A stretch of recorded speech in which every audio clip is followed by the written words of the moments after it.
Hi, and welcome to the B5 organ version 3 overview video.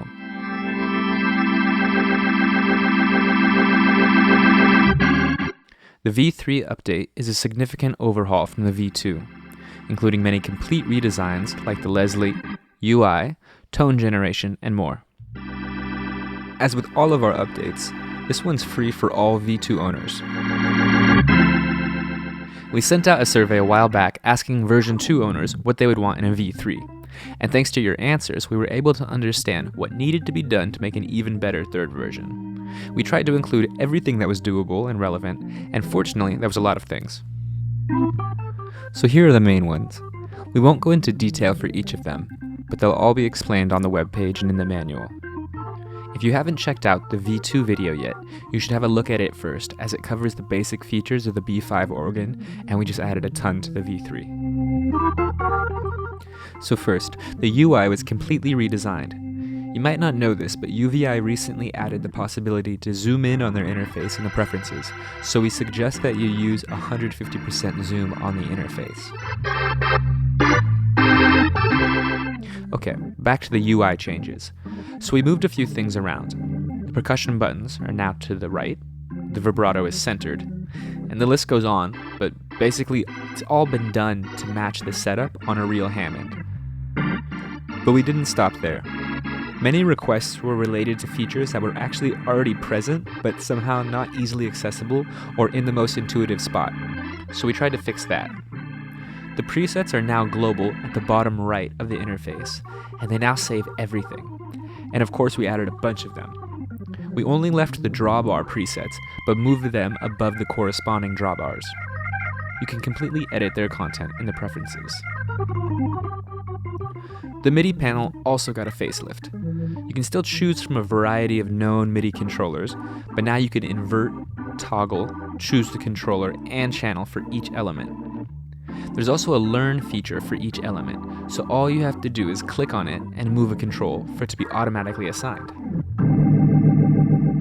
We also made things a bit bigger and took advantage of all the space available so that the preferences are also easier to understand. Second, we were asked for more models.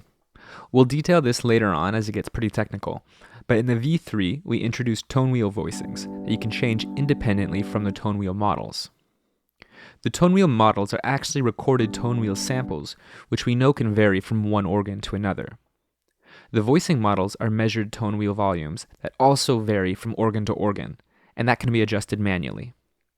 The mix of these two are what make an organ sound how it sounds, and why there's no two organs that sound the same. And with that new feature, you now get about 150 voicings and 4 tone wheel models, so around 600 different possibilities. And of course, that's only without going into advanced editing of each of them. But again, we'll explain all that a bit later on in this video. Third, the Leslie speaker. It looks like customers were pretty happy about it, but we weren't. We only got a few remarks about the highs being a bit muffled, but we agreed. So here's the new and improved Leslie V3. We used a different method to model it that allows for a more realistic reproduction for both the horn and the drum rotations and frequency responses. Plus, we were able to add more controls to it. For example, we can choose a break position for each rotor, which allows us to use only one of the rotors running, while the other one is facing the microphone. This is known as the Memphis mod.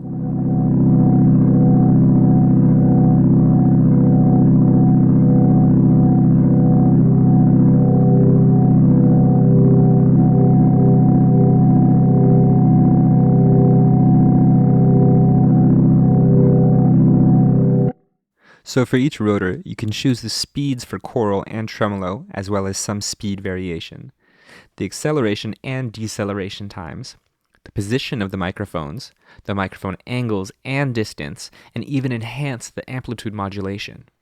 The horn can now be with or without the deflector, which increases the modulation a lot. And the drum can have the back panel on or off.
of the very realistic additions in the V3 is the driver distortion. We realized when measuring the Leslie that even without the amplifier and at a low volume, there was some distortion from the speakers themselves, and it really adds a lot to the sound.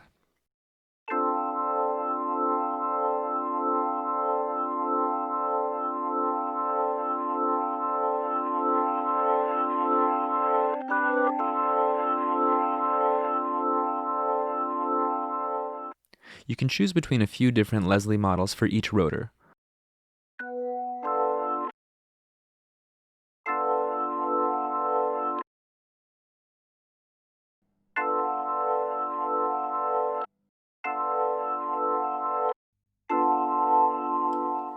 And if you want to get back to the sound of the V2, we added presets for each. Also, if you prefer the V2 model, you can always choose it from the small menu. We added the possibility to mix the Leslie signal with the DI and also with the guitar cabinet. So you have a few to choose from, and you can control the input gain for the amp saturation as well as a small 3-band EQ.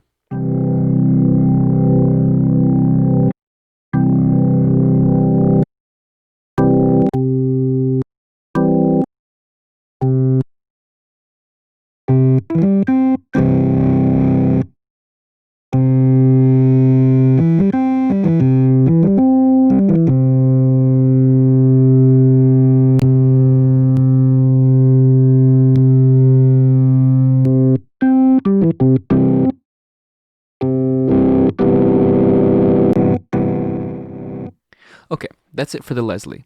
Now let's add some effects to this.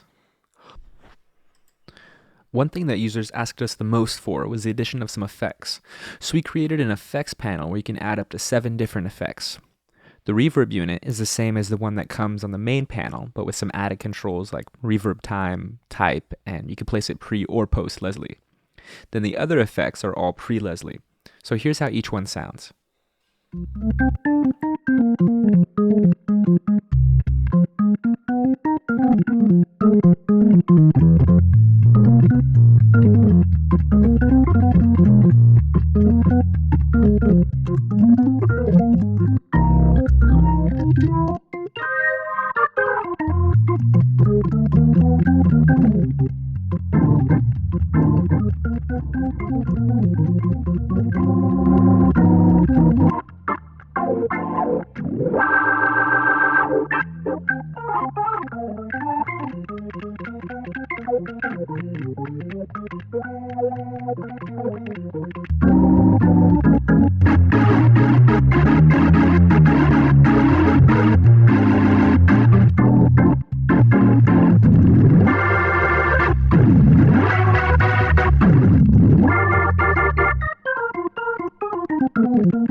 Now for the organ fanatics out there, let's dive into the core of the B5 organ.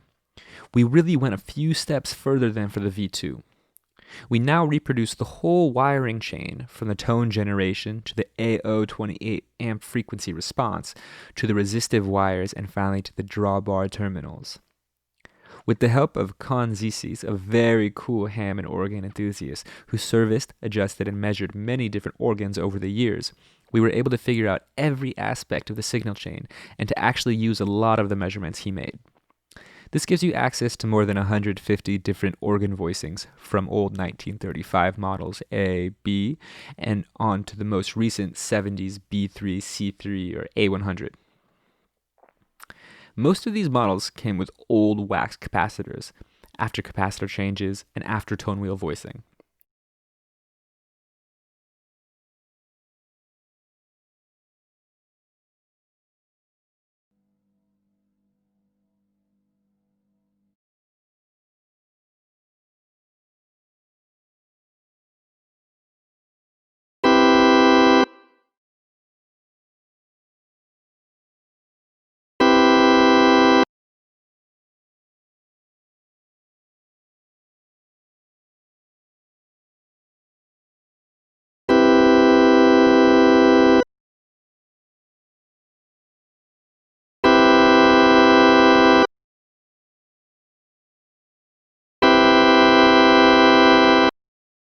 The voicings can be tweaked manually, as well as using that voicing panel.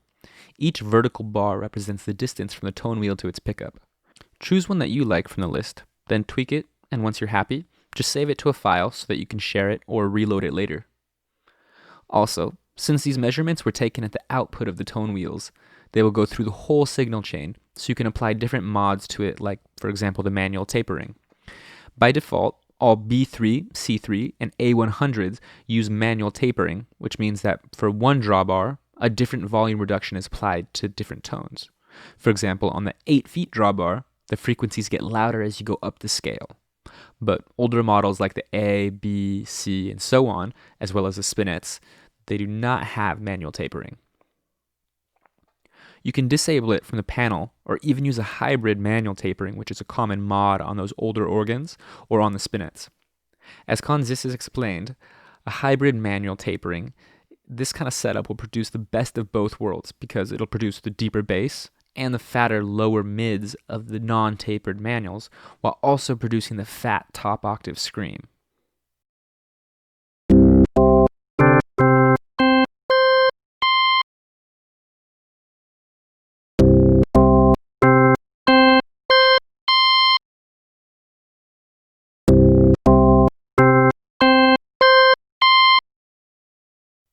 Oh, and last but not least, we also modeled the tone control button that is present on the inside of the back of organs. That knob acts as a way to brighten or darken the tone wheel volumes. It's not a simple EQ at all, and it acts as if the whole tone wheels were adjusted following a filter curve. It's subtle, but can really make a difference for some types of music.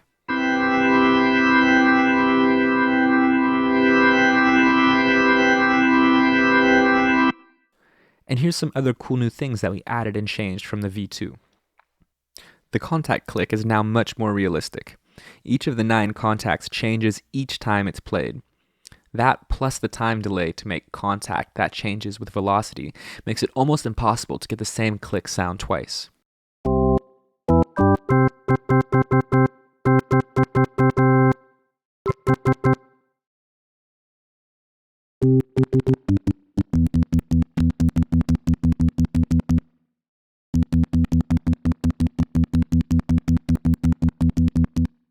Along with the click volume, you can also change their tone.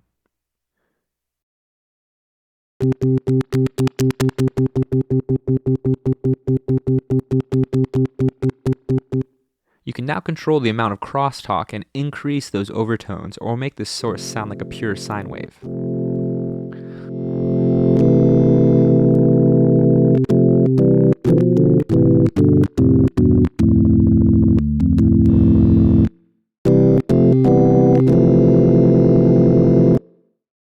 The bass pedals consist of a premix of virtual drawbars. In the V3, you can control that mix to further shape the sound of the pedals. You can also filter the first 11 complex tone wheels to get more of a sine wave.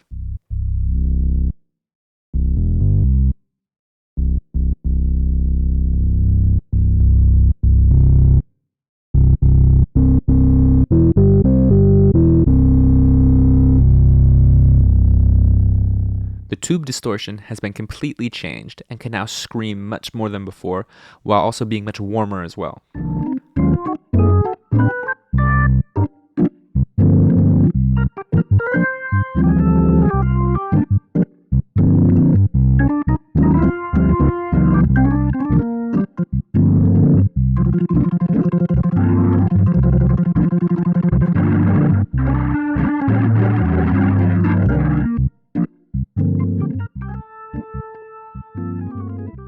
So this video could go on for another hour if we were to explain each new feature and addition, but it starts to get boring and it's all saved for the manual.